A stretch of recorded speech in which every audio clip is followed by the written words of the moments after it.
여러분은 과거로 돌아가고 싶다는 생각을 해보신 적 있으신가요?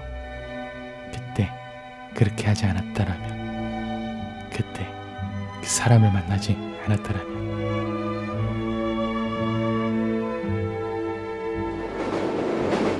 기차가 지나가는 다리 밑에 한 남자 영호가 누워 있습니다. 모든 걸 포기한 듯한 그의 머릿속엔 단 한 가지 생각만이 가득했죠. 도대체 어디서부터 잘못된 것일까?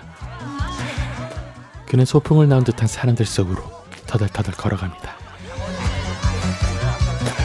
그리고 흥겨운 음악에 맞춰 몸을 흔들기 시작하죠.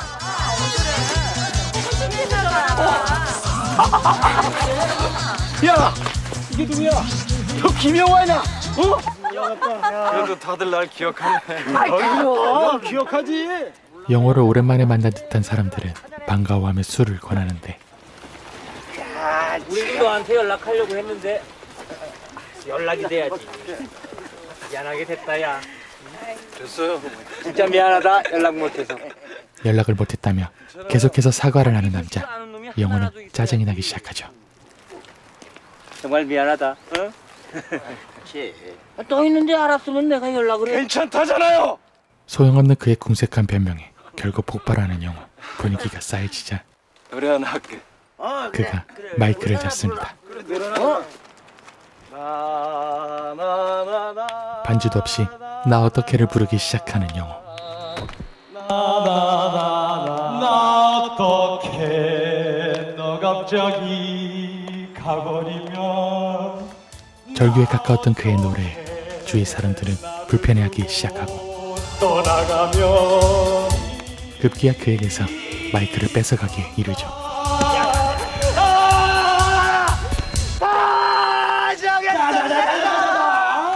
영호의 표정은 고통스러운 듯 하면서도 무기력해 보였지만 애써 웃어 보이고,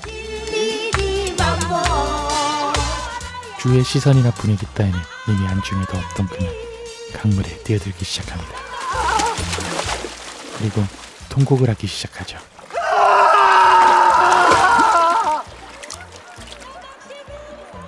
저 친구가 어디 다녔었지? 대하전자 다니다가 군대 갔었잖아요. 근데 저 사람 왜 저래? 어느새 철교의 선로 위에 다다른 영호. 그러다 말겠지. 멀리서 들려오는 기적 소리에 사람들은 그를 말려하기 시작합니다. 빨리 내려와, 위험해! 야! 하지만 그들의 시선에서 벗어난 지 오래지 않아 관심이 꺼지자 다시 술판을 벌이는 사람들.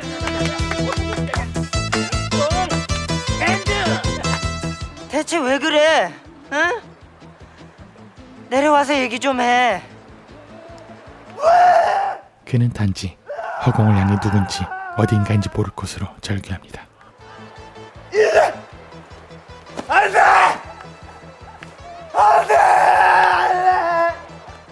모두가 술 마시고 춤을 추느라 정신이 없는 그때 가까이 들려오기 시작하는 기적 소리.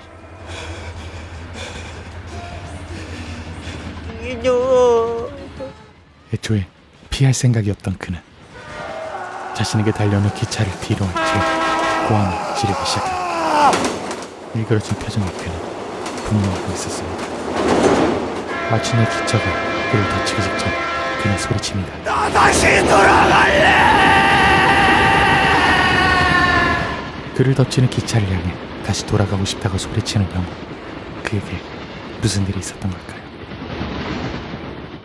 시간이 흐르는 것이 자연스러운 것처럼 앞으로 달려야 마땅한 기차는 마치 대강길을 하듯 묘한 이질감을 주며 그의 과거 속 기억을 향해 달리기 시작합니다. 그리고 그 기억은 불과 사흘 전으로 거슬러 올라갑니다. 추억 속 사람들을 추억의 장소인 절교 밑으로 부르는 라디오 사연을 꺼버리는 영호. 생기 없는 표정의 그는 낯선 사람들과 조우합니다. 그리고 그들에게서 다름아닌 총을 건네받는 영호는 돈다발을 건네죠.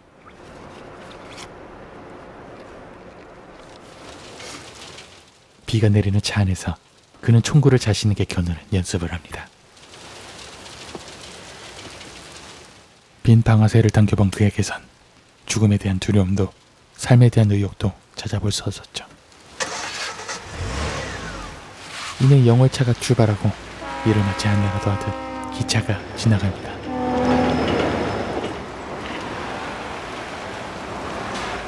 어느 남자가 탄 차가 주차장에 들어서자 영호가 급히 쫓기 시작합니다.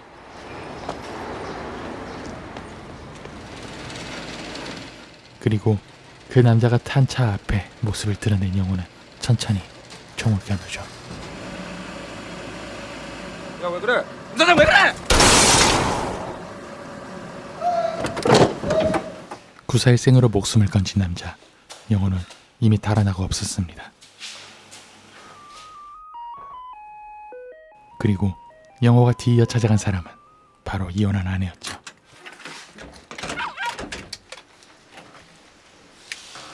왜요?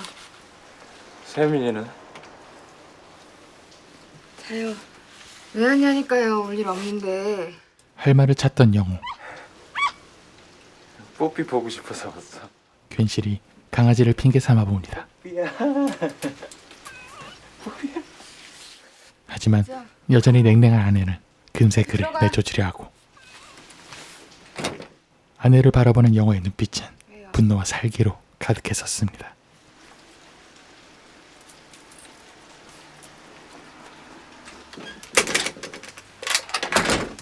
가정도 재산도 모두 잃어버린 그의 거처는 허름한 비닐하우스. 그가 열쇠를 찾지 못해 먹는 그때 한 남자가 그를 찾아옵니다. 김영호 씨. 앉으시면 누추하지 마. 사채업자에게 시달리던 그는 자신을 찾아온 남자에게 총을 겨누는데, 당신 말이야. 누가 보내서 왔는지 모르겠는데 우리 얘기나 좀 합시다. 어두운 표정을 짓는 남자에게 영호는 자신의 처지를 이야기합니다. 마지막 돈 탈탈 털어가지고 이거 하나 구했어. 딱 한 놈만 죽이려고. 내 인생 이렇게 망쳐놓은 놈들 중에서 딱 한 놈. 피 같은 내 돈 다 날려버리고 깡통 차게 한 증권회사 직원 새끼 죽여버릴까? 달러 빚 내주고 고리 뜯어낸 사채업자 그 흡혈귀 같은 새끼 죽여버릴까? 아니면 동업한다고 해놓고 사기 찍은 독한 친구 새끼 죽여버릴까? 이혼한 마누라랑 우리 애 새끼랑 죽어버릴까? 그 한 놈을 못 걸리겠더라고. 자신의 머리에 총구를 겨누는 영호. 그리고 남자의 입에서 나온 뜻밖의 이름. 윤수님이 아시죠? 윤수님이 누군데? 영호는 남자를 따라 어느 병원 중환자실을 찾아갑니다. 그리고 애써 밝은 표정을 지으며 누군가에게 다가가는데, 그곳엔 남자의 아내로 보이는 어느 여자가 누워있었죠. 영호가 찾아간 사람은 그의 기억 한켠에 묻어두었던 그의 추억, 윤수님 씨 오랜만이네요. 바로 그의 첫사랑 윤수님이었습니다. 영호는 호주머니에서 박하사탕이 든 병을 꺼내 보입니다. 박하사탕. 나 옛날에 군대에 있을 때 수님 씨가 이거 보내줬죠? 편지 한 통 보낼 때마다 하나씩 넣어가지고요. 보세요. 옛날 모양 그대로 있죠? 하지만 아무 대답이 없는 그녀. 미안해요, 수님 씨. 그녀에게 미안하다며 눈물을 흘리던 영호는 끝내 그곳을 도망치듯 나가버립니다. 그리고 수님도 조용히 눈물을 흘리고 있었죠.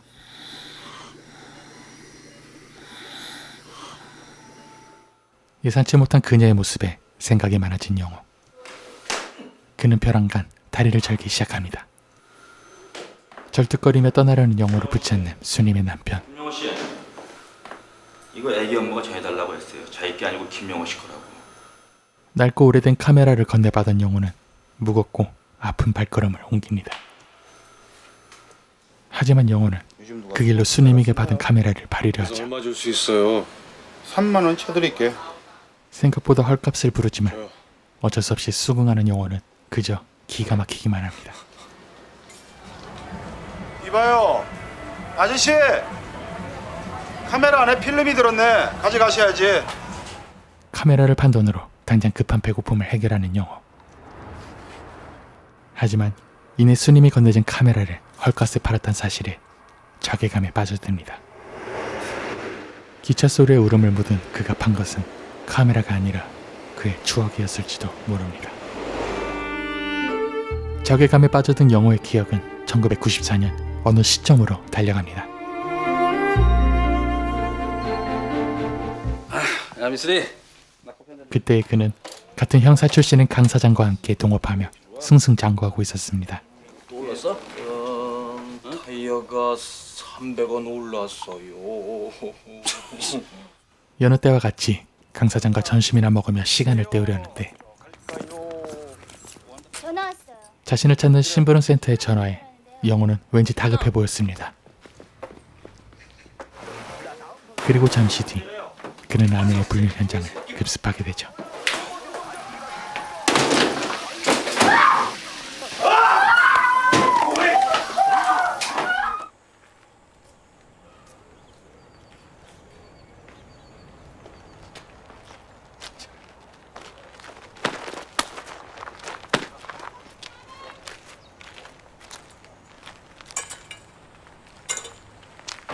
폭발하듯 분노하던 모습은 온데간데 없이 아내에게 살갑게 이야기하는 영호.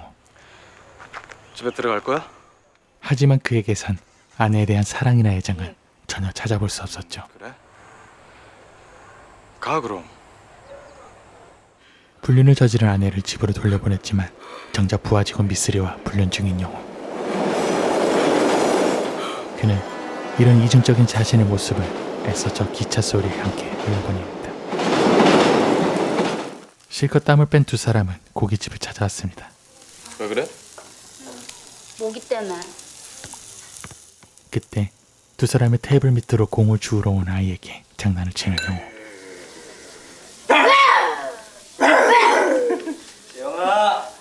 아이의 아버지로 보이는 사람이 영호에게 다가오며 사과를 하는데 식당에서 공 갖고 놀지 말랬지. 응? 서로 눈이 마주치는 순간 두 남자는 얼었습니다. 화장실에서 다시 마주친 두 사람. 하지만 이내 어색한 분위기가 흐르죠. 삶은 아름답다. 대뜸 삶은 아름답다라는 문구를 말하는 영호. 삶은 아름답다. 이 말을 들은 남자의 표정은 급격히 어두워졌고 영호는 이런 남자를 경멸하듯 쳐다봤죠. 돌아가는 길에 생각이 많아진 영호에게 미쓰리는 박하사탕을 그의 입에 넣어줍니다.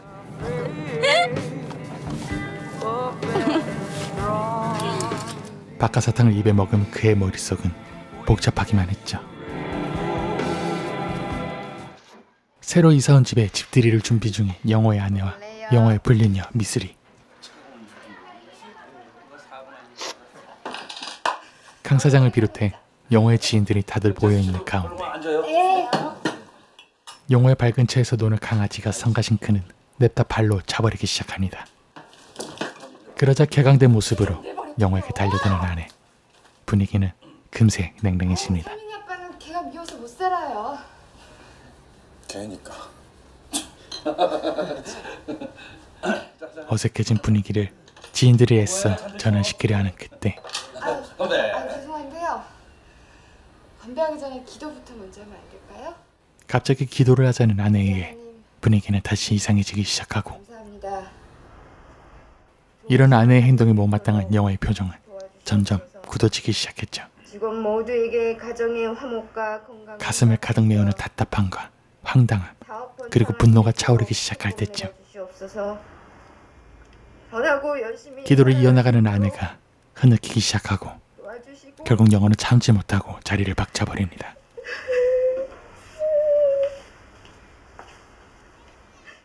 사랑하지 않는 그리고 이해할 수 없는 아내와의 결혼 생활. 영호는 또다시 복잡해집니다.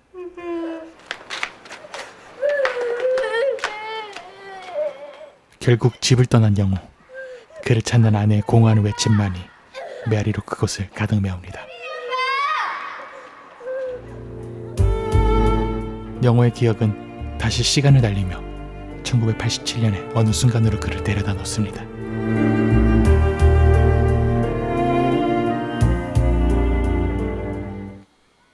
오빠, 나 어젯밤 꿈에 오빠 없어지는 꿈 꿨다? 마치 7년 뒤에 그날을 본 듯한 아내. 신혼임에도 영호는 여전히 그녀에게 관심이 없었습니다. 아내는 그런 영호의 관심을 끌기 위해 노력하지만 그날의 영호 또한 그녀에 대한 사랑은 찾아볼 수 없었죠. 이따 병원 가서 전화할게요. 전화하지 마. 여자는 무관심. 하지만 개의치 않아 보이는 아내는 맹목적이었습니다. 목욕탕에서 나오는 남자 명식. 그를 기다리던 영호가 명식을 부르고 명식아. 그는 곧 형사인 영호에게 잡혀 고문실에 끌려오게 됩니다. 전 정말 모르는데요. 쉽사리 원하는 대답을 하지 않는 명식이 콧방귀를 뀌자 사람이 얘기를 하면은 눈을 똑바로 봐야지. 좋게 이야기를 이어나가려던 영호가 이빨을 드러내기 시작합니다. 기분 나빠? 어? 기분 나쁘냐고 묻고 있잖아. 어? 왜 대답을 안 해? 왜? 방금 전까지 사람을 구타했지만 한가로이 식사를 할 만큼 형사 일에 닳고 다른 영호. 그의 취조는 폭행을 넘어서 고문으로 이어지고 있었습니다. 네, 임상희 씨. 지금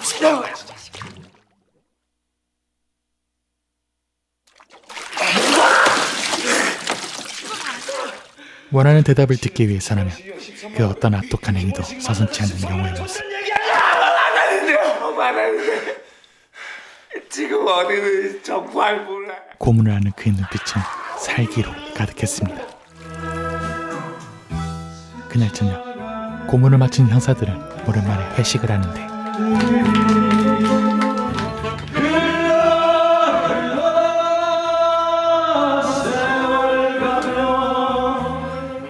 영호는 화장실에서 나오는 업소녀의 앞을 가로막습니다.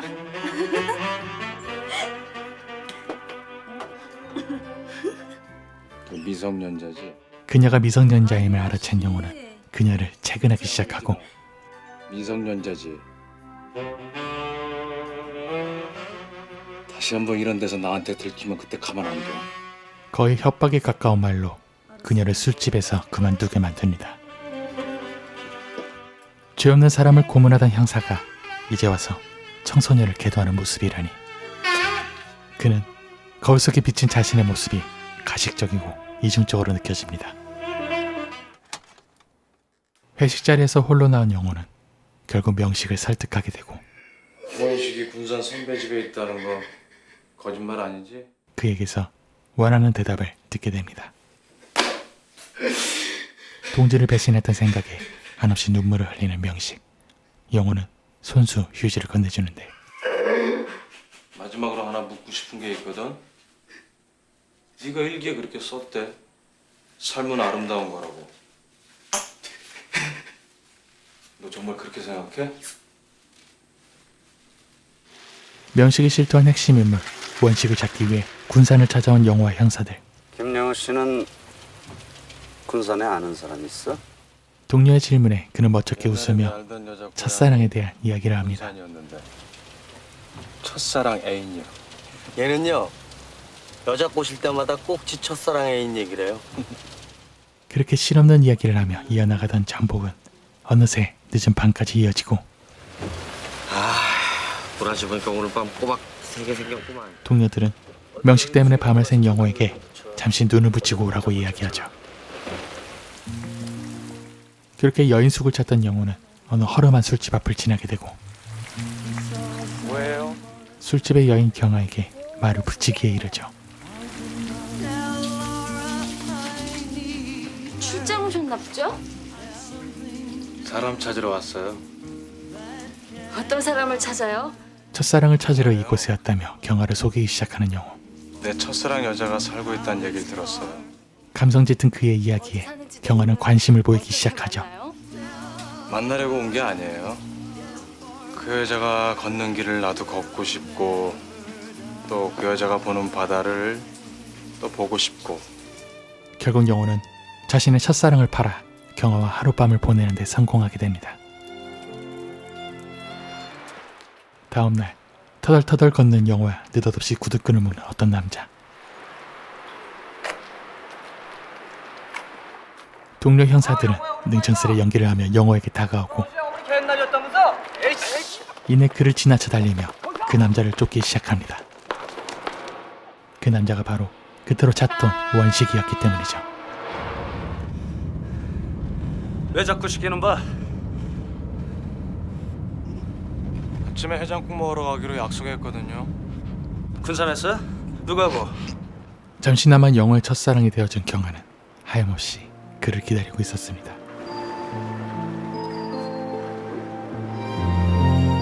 그리고 영호의 기억은 다시 달려 1984년으로 향합니다.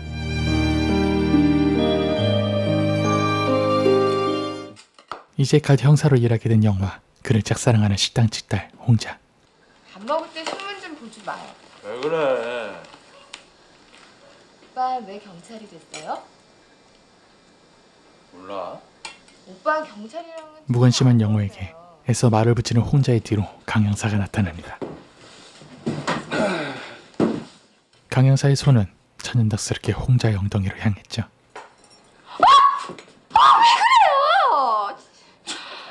고문이 시작될 때마다 영호는 그 광경이 두렵고 괴로웠습니다.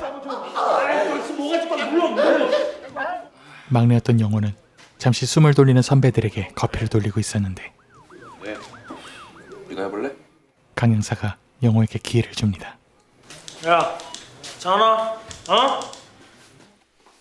조심해 임마. 쭈뼛쭈뼛 자신이 고문을 해야 하는 사람에게 다가가는 영호. 야, 영호는 차마 내키지 않는 손으로 그를 일으켜 세우더니 진심으로 부탁합니다. 불어. 빨리 불어. 그가 계속해서 입을 떼지 않자 점차 격앙돼가던 영호는 순식간에 돌변하며 살기 어린 눈빛으로 그의 목을 조르기 시작합니다.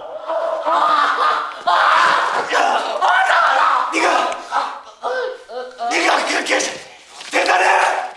죽음의 공포를 느낀 남자는 힘이 풀려버렸고 영호의 손은 그 남자의 오물로 범벅이 되어버렸죠. 더럽혀져 버린 자신의 손을 필사적으로 씻는 영호. 그의 곁으로 강형사가 지나갑니다. 그 냄새 잘 안 빠져. 그는 영호에게 뜬금없이 윤수님을 아냐고 묻는데 윤수님이란 여자 알아? 김영사 면회 온 거 같은데? 수님의 면회 소식에 영호의 얼굴은 당혹감으로 가득했죠. 홍자가 퉁명스레 컵을 내려놓는 식탁엔 마주 앉은 영호와 그의 첫사랑 수림이 있었습니다. 나 영호 씨 군대 있을 때 면회도 갔었는데 근데 면회 안 시켜줘서 그냥 왔어요. 오물범벅이던 손이 자꾸 신경 쓰이는 영호. 영호 씨 손이요. 아까부터 수님은 영호 씨가 아니라 사뭇 달라진 낯선 영호에게 분인데. 그의 손에 대해 이야기합니다. 손 보니까 영호 씨 맞네요. 뭉툭하고 좀 못생겼는데 참 착하게 보이는 손. 나 맨 처음 영호 씨 만났을 때 그때 이런 손 가진 사람이니까 마음이 참 착하겠다 그렇게 생각했었거든요. 이제는 사람을 괴롭히는 일을 하며 더럽혀진 영호의 손. 그 손은 수님 앞에서 보란 듯이 홍자의 엉덩이를 더듬습니다. 마치 이제 그런 손은 없다는 것을 보여주는 듯 말이죠. 왜 이래 오빠. 모두가 당황해하는 그때 그는 웃으며 수님에게 자신의 손을 펼쳐 보입니다. 착하죠. 예전과 너무도 다른 영호의 모습. 수님은 눈물을 흘리며 그에게 무엇인가를 건네주는데 비싼 건 아닌데요. 바로 카메라였죠. 그래도 이거 사려고 꽤 오랫동안 돈 모았거든요. 영호 씨 사진 찍고 싶어 했잖아요. 나 이제 이런 거 필요 없어요. 하지만 영호는 웃으며 거절합니다. 마치 이 손으로 더 이상 사진을 찍을 수 없다는 듯이 말이죠. 착한 손을 가졌던 영호는 이제 없다는 듯이 말이죠.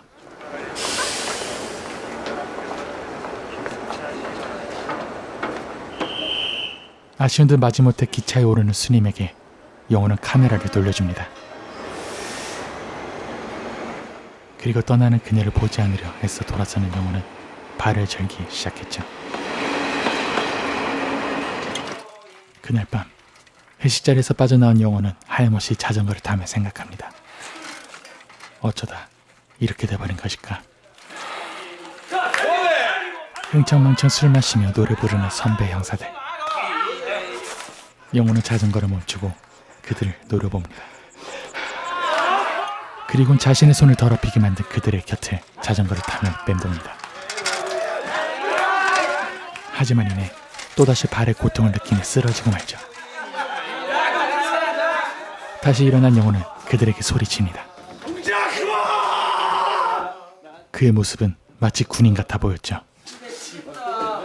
지금부터 무령교정 3회 실시한다.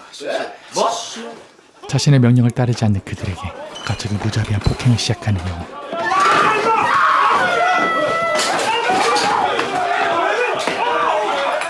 마치 군대 후임을 괴롭히는 선임의 모습 같은 영호는 계속해서 그들에게 얼차려를 부여했습니다. 그는 술이 아니라 진아 암몽 같은 과거에 취해 있었습니다. 그리고 영호는 홍자와 밤을 보내게 되죠. 나체의 여인이 곁에 있는데도 불구하고 영호는 무표정했습니다. 영호는 손길로 홍자에게 다가가기 시작하는데 잠깐만요. 오빠 우리 기도 먼저 해요. 정서가 코앞인 그 상황에서 기도를 시작하는 홍자. 하늘에 계신 우리 아버지. 영호는 그런 그녀에게서 알 수 없는 답답함과 분노를 느낍니다. 거룩히 빛나오시며 그리고 그의 기억은 막 군대에 입대한 1980년의 그날로 거슬러 올라갑니다.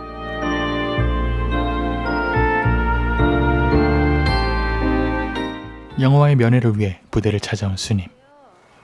저 지금 면회 금지예요. 부대가 비상에 걸렸거든요. 하지만 부대 사정상 면회 금지가 되자 수님이 부탁을 해보는데 어떻게 좀 안 될까요? 3중대 2소대 김영호 씨거든요. 아가씨 신문도 안 봐요. 지금 계엄령 중이에요. 계엄령 때문에 면회가 안 된다고 대답하는 위병소의 병사에게 연락이 들어오는데 이병장입니다. 예, 주도. 여기 있습니다. 아이씨. 긴급 출동을 준비하는 부대는 정신이 없었습니다. 그리고 그곳엔 유독 정신을 못 차리는 신병 영호가 있었죠. 떨어진 그의 발 앞에 스님이 편지와 함께 보냈던 박하사탕이 쏟아져 나오고 미처 챙기지 못한 박하사탕들은 군 앞발에 짓이겨져 버렸죠.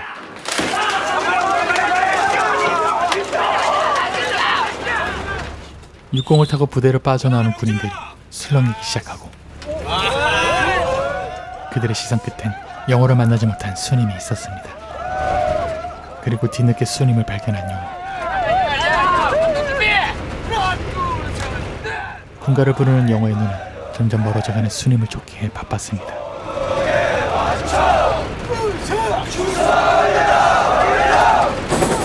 영호의 부대는 광주에 위치한 어느 장소에 도착합니다.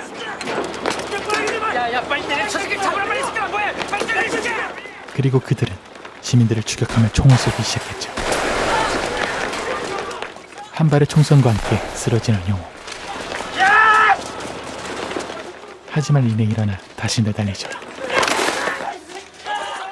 군인들의 추격과 총격은 마을을 가로지르는 기차역에서도 계속되었고 혼자 뒤떨어지게 된 영호는 천천히 주위를 수색하기 시작했죠.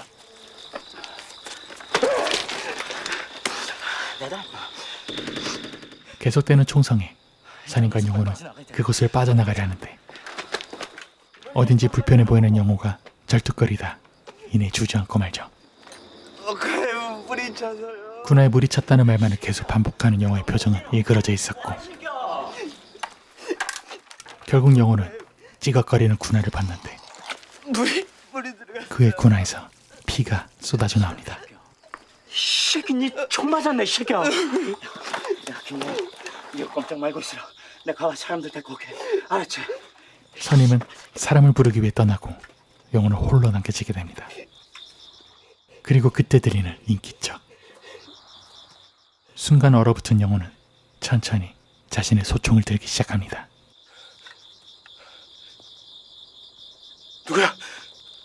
누구야 이리 나와. 어둠 속에서 모습을 드러내기 시작하는 어느 여자. 스님 씨? 그리고 벼랑간 그의 앞에 나타난 스님. 그녀는 걸음을 옮기는데 하지만 짙은 그림자 속을 지나가자 스님은 이름 모를 어느 여학생으로 바뀌었습니다. 그리고 그 여학생은 잔뜩 겁을 먹은 채 천천히 영호에게 다가왔죠. 학생이 여기서 뭐해? 우리 고모 집이 요 역 바로 뒤에거든요. 우리 고모 집에 갔다가 아저씨 보내주세요. 네. 아무 죄도 짓지 않은 그 여학생은 싹싹 빌며 죄송하다며 살려달라며 애원합니다. 보내주세요. 군인들한테 들키면 큰일 나니까 빨리 가. 영호가 그녀를 못 본 척하며 보내주려고 하는 그때 다른 군인들에게 여학생이 발각돼버리고 빨리 가라 이거! 그녀를 뛰게 하기 위해 발포된 영호의 총. 의도치 않은 그의 총격에 의해 그 여학생은 그 자리에서 즉사하고 맙니다. 일어나. 방금 전까지만 해도 살려달라고 애원했던 그 여학생. 집에 가야지. 그리고 그 여학생을 자신의 손으로 죽였다는 그 사실은 영호에게 큰 충격과 고통을 안겨주며 그를 절규하게 만듭니다.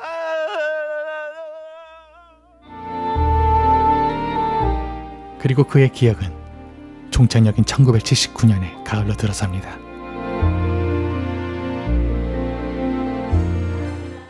영호가 일하는 공장에서 직원들이 함께 소풍을 나왔습니다. 들꽃의 아름다움을 바라보던 영호. 꽃 좋아하시나 봐요. 스님이 말을 걸며 다가옵니다. 이쁘죠? 예. 나중에 사진 찍고 싶어요. 영호는 쉽게 지나치는 아름다움을 간직하고 싶어하는 순수한 청년이었죠. 그리고 그는 자신을 향해 수줍고 맑은 미소를 보이는 스님도 간직하고 싶었습니다. 그녀는 수줍게 박하사탕을 건넵니다. 박하사탕 좋아하세요? 예. 전 박하사탕 되게 좋아해요. 정말요? 네. 소소한 공통점으로 좋아하던 영호. 문득 걸음을 멈추고 주위를 둘러봅니다. 왜요? 여기 내가 한 번도 와본 적이 없거든요. 근데 옛날에 한 번 와본 데 같아요. 그런 건요. 꿈에서 본 거래요. 정말 꿈이었을까요? 좋은 꿈이었으면 좋겠어요. 좋은 꿈이길 바란다는 스님. 영호가 낯익은 이곳에선 낯익은 노래 나 어떻게를 모두가 함께 부르고 있었습니다. 노래를 부르는 와중에 슬쩍슬쩍 눈이 마주치는 두 사람이 입가에 미소가 가시지 않았죠.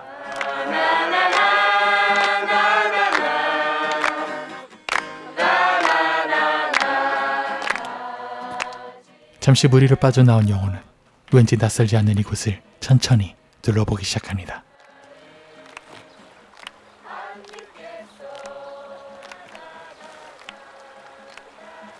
그리고 자리를 잡은 영호는 천천히 그 자리에 눕기 시작합니다. 기차가 지나가기 시작하고 알 수 없는 그림과 슬픔, 분노를 느끼는 영호는 눈물을 흘립니다. 도대체 어디서부터였을까 생각하는 20년 뒤의 그날처럼 말이죠. 아내를 두고 다른 여자를 만나는 불륜을 저지르지 않았다면, 아내가 미쳐갈 정도로 외롭게 두지 않았다면, 그런 아내를 애써 외면하고 멀리하지 않았다면, 그날 고문을 일삼지 않았더라면, 차라리 그때 낯선 여자에게 스님에 대한 감정을 씌우지 않았더라면, 형사가 되지 않았더라면, 그때 일부러 그녀를 멀리하려 하지 않았더라면, 그녀에게 상처 주지 않았더라면, 아니 그녀를 그렇게 떠나보내지 않고 사랑한다고 얘기했더라면, 더럽혀진 자신의 손과 그녀를 잊기 위해 홍자와의 그 밤을 보내지 않았더라면, 그때 그 총에 맞지 않았더라면, 그때 그 여학생을 총으로 쏘지 않았더라면, 아니 차라리 이 모든 기억의 종착역이자 시작인 그녀를 애초에 만나지 않았더라면 영호의 인생은 달라졌을까요? 그의 과거의 모든 선택은 이제 결과가 되어 기차라는 형태로 그를 덮쳐옵니다. 아니 어쩌면 그를 덮쳐오는 건 선택과 행동의 결과가 아니라 지난 그의 모든 과거를 실은 자기 자신을 마주하는 게 아닐까요? 여러분은 과거로 돌아가고 싶다는 생각을 해보신 적 있으신가요? 그때 그렇게 하지 않았다라면, 그때 그 사람을 만나지 않았다라면, 중요한 건 당신의 기차는 이미 당신을 향해 출발했다는 것이겠죠.